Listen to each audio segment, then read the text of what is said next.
Yeah, and I guess Governor Bullock has been vindicated with her comments. She's not ruling anything in or out. So a rate rise Yeah. is more likely off the back of that number? Oh, there's no doubt. Well, a rate rise. As I talked to you last time on this program, you have to keep all options in scope. I think that the thing we need to think about here is interest rates are more than a percentage point below where they are in other countries, right? So the Reserve Bank started very late.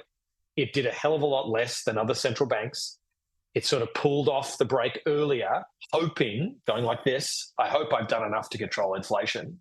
When unemployment is 3.7%, that makes you think, well, maybe they actually pulled the foot off the brake too quickly. Maybe they haven't done enough, right? So ultimately, inflation coming down isn't the Reserve Bank's goal. The Reserve Bank's goal is to get inflation sustainably into the target range of 2 to 3%, and we're not there yet.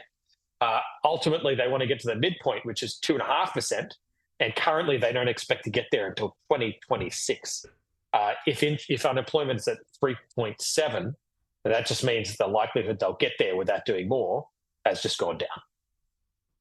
Can you explain for those of us who wonder, so in simple terms, if you can, why can't the RBA get to that target band and still keep unemployment at these lows?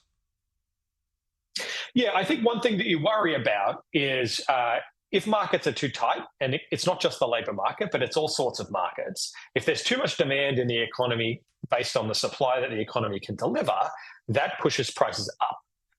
And that's where we get inflation. That's what's happened over the last couple of years. The concern is that begins to kind of cycle, right? That the prices rise, workers push for bigger wage increases, then firms pass those higher wages on in higher inflation. And that kind of cycle increases the kind of inflationary wave and makes it a lot harder for then the Reserve Bank to have to jack up interest rates to try and restrain that demand. So what we don't want to happen is we don't want this snowballing, right? We've been trying to avoid that. That's why the Reserve Bank needed to get on it quickly. It needed to get on it decisively.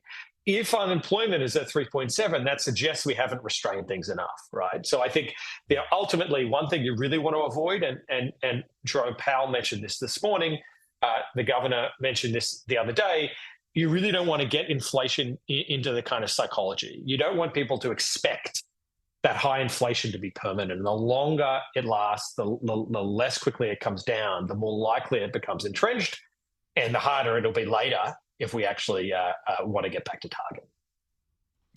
Professor Steven Hamilton, thanks so much as always. I do want to talk to you about nuclear energy. I know you've made some very interesting points on that. We'll talk to you hopefully next week on that and we can elaborate. I dodged a bullet, Kieran.